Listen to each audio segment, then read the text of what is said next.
This episode is brought to you by Voco Hotels by IHG, where you should prepare to be charmed. From Chicago to Myrtle Beach to Saranac Lake, each Voco in the U.S. has its own local flavor and unique detail. Our hosts welcome you with little extras, and you'll find rooms for catching up on me time and full-service bars and restaurants that are perfect for us time. Come on in and live the Voco life and book your next stay at vocohotels.com. VOCO hotels.com. This episode is brought to you by Amazon Business. We could all use more time. Amazon Business offers smart business buying solutions, so you can spend more time growing your business and less time doing the admin. I can see why they call it smart. Learn more at amazonbusiness.com.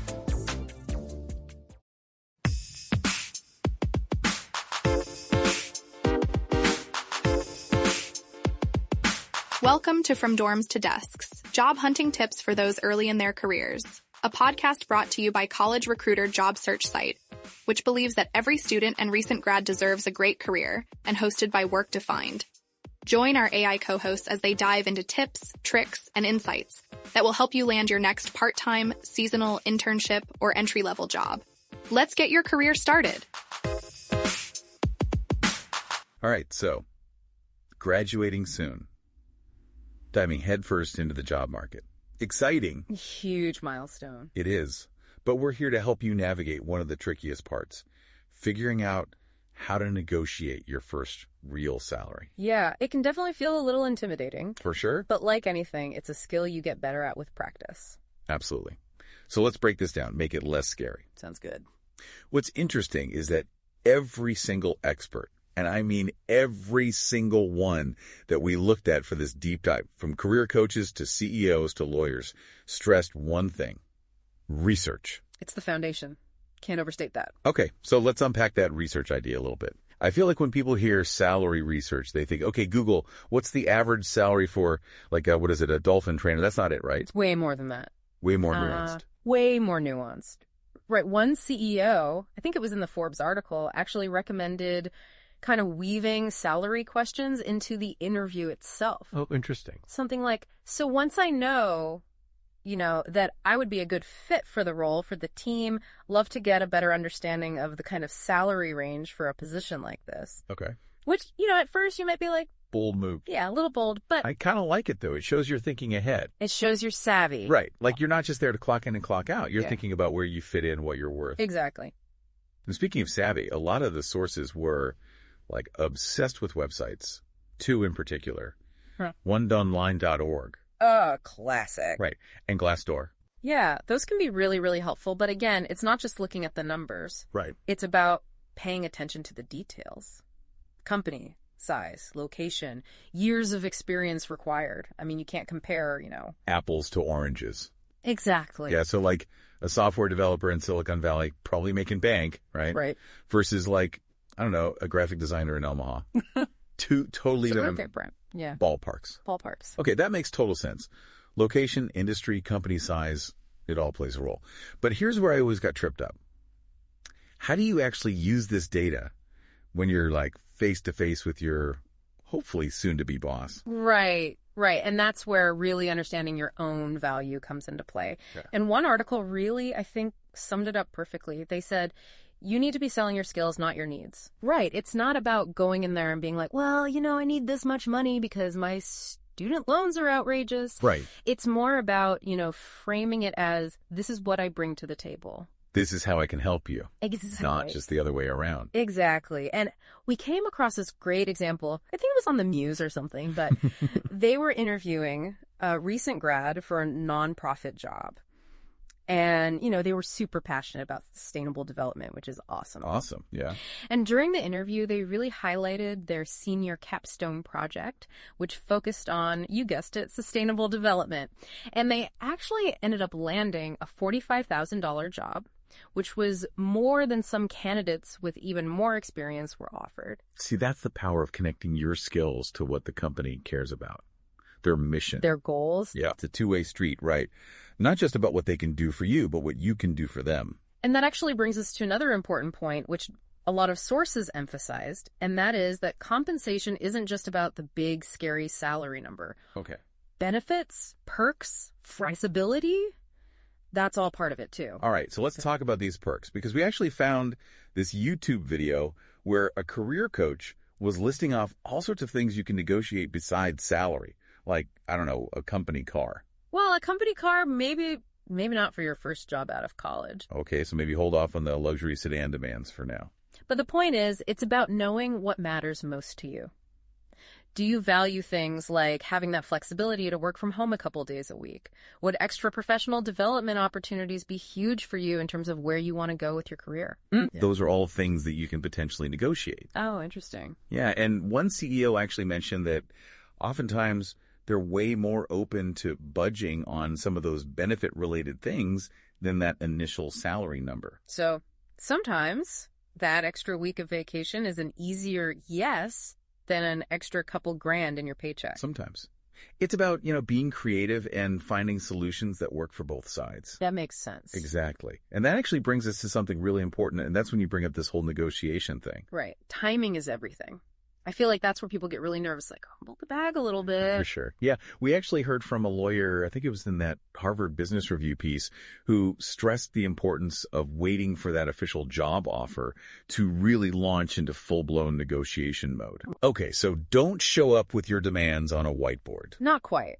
Yeah, it's more about building that rapport first, showing you're genuinely excited about the job, about the company. Right. Don't just be like, show me the money. Exactly. Right. You don't want them to think you're just there for the paycheck. Right. Show them the passion first. Exactly. Okay, then talk numbers. Got it. But then, okay, the offer comes in. Let's say it's a little lower than you were hoping for. Yeah. How do you even approach that conversation without sounding like, I don't know, a broken record? Yeah. And that's where I think tone is really crucial. Okay. Again, it's a conversation, right? It's not a battle. Right. And one of the articles shared this amazing anecdote. It was about this recent grad. They'd gone through the whole interview process, received a job offer, but the salary was about 5% lower than they had hoped for. But instead of just coming back and being like, nope, not enough, they said something like, I am so incredibly excited about this opportunity, and based on my research, the value I believe I can bring. Oh, they showed their value. They didn't just state it. Yeah. Exactly. They kind of presented a case for themselves. Okay. And guess what? What? They ended up getting a signing bonus that more than made up for that slightly lower starting salary. Oh, that's a great point. Signing bonus. Yeah. Like a little bonus to sweeten the deal if that offered salary isn't quite there. Exactly. Love that. Okay, so we're talking about kind of like power moves. What else? Anything else these experts recommend? Well, one thing that came up, it was really interesting, was this idea that for some companies, especially larger companies with maybe stricter salary bands, negotiating a performance review after, say, 6 months might be easier than getting them to budge on that initial number. Oh, interesting. So instead of going back and forth over a couple $1,000s, you're saying, hey, why don't we just reevaluate based on my performance after 6 months? Yeah. Exactly. And again, it shows that you're confident in your abilities, that you're thinking long term. Right. It's about playing that long game, not just focusing on that immediate win. Yeah, I like that a lot. Okay, so we talked about research, we talked about timing, tone, but let's be real for a second. Negotiating, it can still feel really intimidating, especially, I'm speaking for myself here, as someone who hates any sort of confrontation. Right. And it's definitely a learned skill. Yeah. It can be awkward at first, for sure. And one expert actually, they were a recruiter, and they cautioned against revealing your salary expectations too early in the process. I said it's kind of like giving away your best negotiating chip before you even sit down at the poker table. Oh, interesting. So play your cards close to your chest until you know they're already hooked on you as a candidate. Exactly. You want to have that leverage. Yeah, because once you put that number out there, it's hard to... It's out there. It's out there, yeah. Another thing I've always wondered about is how much flexibility is reasonable to expect from a company? Are there any red flags to watch out for? That's a great question. And honestly, I think a huge red flag is a company that is completely unwilling to budge on any aspect of compensation or benefits. Yeah. A little bit of flexibility shows that they're invested in finding a solution that works for both of you. Right. Yeah. Right? It's a two-way street. Totally. Now, we touched on this earlier, but I kind of want to dive a little deeper. This whole, benefits beyond the salary. Yeah. I know when I graduated, I was so focused on the dollar amount that I don't even think I really looked at my benefits package. Yeah. It's easy to get dollar signs in your eyes and forget about all the other stuff. Totally. And to be fair, they don't make it super clear. It's like this hidden menu. Right. But yeah, those benefits, they're part of your overall compensation package, health insurance, 401k, paid time off, any kind of professional development they offer, it adds up. It's true. And here's the thing. Some of those benefits, that's basically free money. Oh, tell me more. Retirement contributions, professional development stipends, even things like, gym memberships or transportation subsidies. That's stuff that impacts your, bottom line at the end of the day. Okay. You're making me wish I had a time machine to go back and renegotiate my first job offer. Right. But, okay, realistically, how do you even begin to put a price tag on some of those benefits? Right. Especially when you're comparing offers from different companies and they all have these different packages. And that's where, circling back, that research we were talking about is really, really helpful. Don't be afraid to ask for a really detailed breakdown of what that benefits package includes and compare it, to what's standard in your industry. Mm-hmm. And here's a pro tip. Look beyond the standard stuff, health insurance, whatever. See if the company offers any unique perks. Yeah. Some companies offer things like student loan repayment assistance. Oh, wow. Pet insurance. Oh, interesting. Child care subsidies. I mean, the list goes on. Now that you mention it, I did see, I think it was an article maybe on Fast Company about this company that offered unlimited vacation time, which, how amazing does that sound? Yeah, that sounds, very, very appealing. But again, it goes back to, what matters to you. Right. Maybe unlimited vacation time isn't as important to you as, say, a really generous parental leave policy or a company that really prioritizes professional development with, a big stipend for courses. So it's not just about more. It's about the right stuff. Exactly. What's actually going to make a difference for you? What you value. Exactly. Okay, I love that. Now, another thing, and we touched on this briefly before, but I kind of wanted to circle back to it, is knowing your non-negotiables. Mm-hmm. What are your deal breakers? Absolutely. Yeah, you got to have those boundaries. Yeah, is it a certain salary range, maybe a specific company culture, the ability to, work remotely? Having those things clearly defined in your mind, I feel like, would make it so much easier to evaluate different offers. Oh, 100%. Yeah, it helps you stay true to yourself and your values, which is, can be hard when you're just so eager to land that first job. But it's easy to get swept up. It is. But remember, you have a lot of power in the situation, to really shape your career from the get-go. Love that. Okay, so as we kind of wrap up our deep dive here into salary negotiation, what would be your final words of wisdom for our listeners who are about to, put themselves out there in the job market? Don't underestimate your worth. I think that's the biggest thing. Your skills, your education, your passions, those are all valuable assets. Mm-hmm. So do your research, like we talked about. Prepare your talking points. And approach the whole negotiation thing with confidence and that kind of collaborative spirit. Right. It's a conversation, not a confrontation. Exactly. You're on the same team, ultimately. You're trying to find a solution that works for everybody. And honestly, don't be afraid to reach out to people, Mentors, career coaches, there's online communities dedicated to this stuff. There are resources out there to help you through this. It's amazing. This has been such a great conversation. I feel like we covered so much ground, everything from, the importance of that initial research to really understanding what you bring to the table, to the power of thinking beyond that base salary number. Yeah. Absolutely. And knowing those non-negotiables, those deal breakers. But ultimately, remember, this is just one step in your career journey. It's a skill you're going to continue to develop and refine over time. 100%. And each negotiation, whether it goes exactly how you hoped or, maybe it's more of a learning experience, it's all preparing you for that next step, giving you that confidence to advocate for yourself. Love that.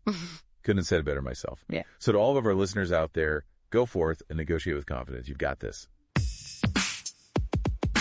This has been From Dorms to Desks, job hunting tips for those early in their careers.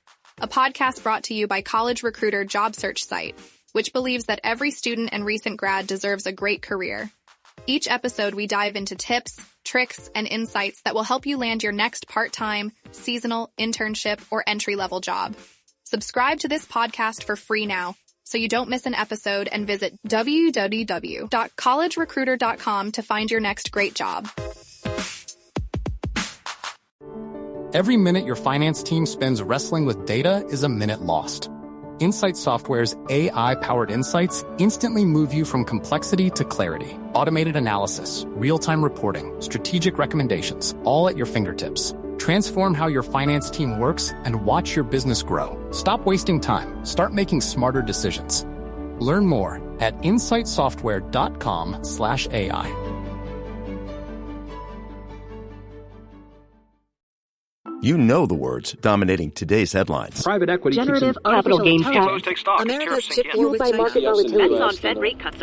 But do you understand how they impact your world and your wallet? In a world that skims the what, understand the why. Because context changes everything. Subscribe at Bloomberg.com.